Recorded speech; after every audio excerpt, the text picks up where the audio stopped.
Go Dogs, man. We coming out of a good homecoming for everyone in Bulldog Nation. Our young men found a way to achieve victory. Winning is hard. We don't take it for granted, but I thought, overall we played well in all three phases. That's offensively, defensively, and special teams. Kudos, shout out to my coaching staff. I thought we put a good plan together, all three phases. And guys went out and executed the plays. Sometimes, we focus so much on plays and players. And for us here in this program, it's about the players. And players don't want to make plays. So I thought our coaches did a good job of putting them in good positions. And those guys went out and executed. We found a way to achieve victory. So I hope the whole Bulldog Nation is happy with the victory. That's our job to make the alumni and families and friends of South Carolina State University proud. And hopefully we were able to do that. Coach, pregame pep talk and speech went viral, so everybody wants to play for you now. So talk about the emotions and the excitement it was coming to your first homecoming game and coming out with a victory. Well, the emotions are always, high for me. I'm a pretty turned up guy, man. I'm a guy with juice, man. I wake up with juice, man. So, that's just who I am. But, I just believe in getting the guys motivated, whatever way that motivates them, and homecoming is always special, man. It's a big game for us. Obviously, it's more people, but it's a big game because it's the next game. And we keep that philosophy with our young men, and we keep talking about, you guys hear me over and over again just talking about the process. We surrender the outcome and fall in love with the process because we believe truly, I really feel this way, if we take care of the little things day in and day out, by going to class, sitting in the first three rows, making sure we're in the weight room, and all our meetings, we have the right mindset and the right attitude, and we practice hard every day, winning will come when they get to that game day. So, I believe our young men have really bought into that. And they really do. If you ask them now, they probably don't even know what our overall record is. Obviously they do, but they just focus on the 1-0 mindset. And I believe if we can continue to do that, we like our chances. Coach, offensively, a much better performance than 2 weeks ago, say, against Fort Valley.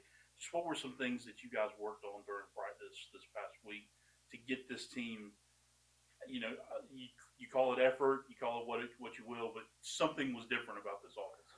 Well, if you really look at it, Travis, we've been moving the ball all year on anybody we played. Other than, we didn't do very well versus Fort Valley, but, we can't control that. But, from FAMU game to the Citadel game to the Georgia Southern game, it didn't matter really who we played, but we kept doing things to shoot ourselves in the foot per se. And sometimes we weren't always taking what the defense gave us. And I think that was more of the emphasis more than anything, just taking what the defense gives us. If, traditionally South Carolina State has been known for, running the football well. And we'll continue to try to run the football well. But if it takes us to pass the football well to win the football game, we're going to do whatever it takes to win the game. So, I thought our guys did a really good job of taking what they give us. But more than all, we have players. So when you got players, you don't have to do a whole lot. I thought our quarterback did a good job of managing our offense because he just put the ball in the playmaker's hands. And as you can see with Ianaj Carter, Caden High, Justin Smith-Brown, now you add in Nigel Johnson. We got some guys on the perimeter that can make it happen, which is going to open up things in the running game because, typically people want to stop the run, which most teams want to do. So it's just opening up other things for us. And it's us as a coaching staff, we have to do a good job of making adjustments. Just take what the defense give us. And I think we did a really good job of that this past week. Once again, Eric recognized nationally by the HBCU gurus, whoever you want to call them, as player of the week. Just talk a little about how he continues to perform for you and how he continues to get better and how many steps can he take, going forward. Well, first of all, thank you for letting me know that he won it because I didn't know he won it. That award, but appreciate that shout out to him because he deserves it all. Eric's been through a lot. He started his career off at Benedict College, and then he, went on to another university that he chose to go into the portal. But now we're back together, and we're back together because it was already divine intervention, and we'll be back together again. And I'm just proud of Eric. Eric's a talented kid. Eric's a really, really good kid. If you ever sit down and talk to Eric, he's a great young man. He's a man of God. He's got a great supportive family. He works his tail off. He's strong in the weight room. Nobody knows that Eric does 225 like 21 times. He's strong. Like he doesn't shy away from the weight room. So he's a physically durable guys. So, all in all, we got a guy that loves football. I just love how much he's a student of the game. I mean, Eric's one of those guys, you tell him one time, he has it. And he and I have the relationship that he'll just come to my office and we'll talk about a concept that he may like based off, and he'll explain to me why he likes it. And I think that's a great relationship, and the relationship he has with Coach Williams, our offense coordinator and quarterback coach, and the things that they talk about in their meetings, they're able to, send it down the hall to me to make sure we're all on the same page, same sentence, same letter, same word. And I think when you have that, you have something special. But Eric just did what he's been doing, what we asked him to do all year is just take what the defense gives him. And he's got playmakers on the perimeter that can really make it happen. With the way the team played this past Saturday, you were able to play a lot of different guys. Talk about how exciting it was to see maybe some of those guys that don't get as much playing time to be out there and participate. That's really big right there, man. Really, it is. Guys work so hard. I mean, we have 109 guys on the team, and typically we play about 40, 45 guys, and to see the guys, the kind of down the line guys, they're still part of our program. So, we're having families and loved ones and people that really support these guys come out to, I'm sure they came to homecoming to get them opportunity to go and play. That was special. Now, we weren't able to play them all. Unfortunately, everybody can't play.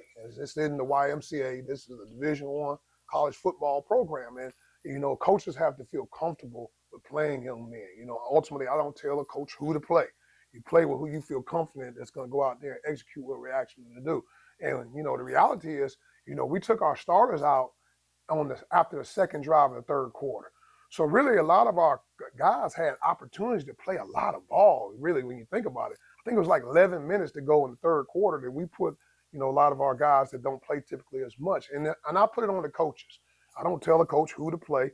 Who do you feel like in your position that's ready to go out there and uphold the standard? See, we have a standard on how we want to play, and regardless of what, our defense really, they gave up 2 touchdowns in the first half, but it really wasn't really on them. We had a punt return muff that put them in scoring position, and then we had a fumble on offense that put them in the scoring position. But other than that, our defense, our one defense, really didn't give up anything, and it was kind of unfortunate in the second half. They rolled off, 21 points, because we gave some guys some chances. So, I tell them, guys, opportunities don't go away.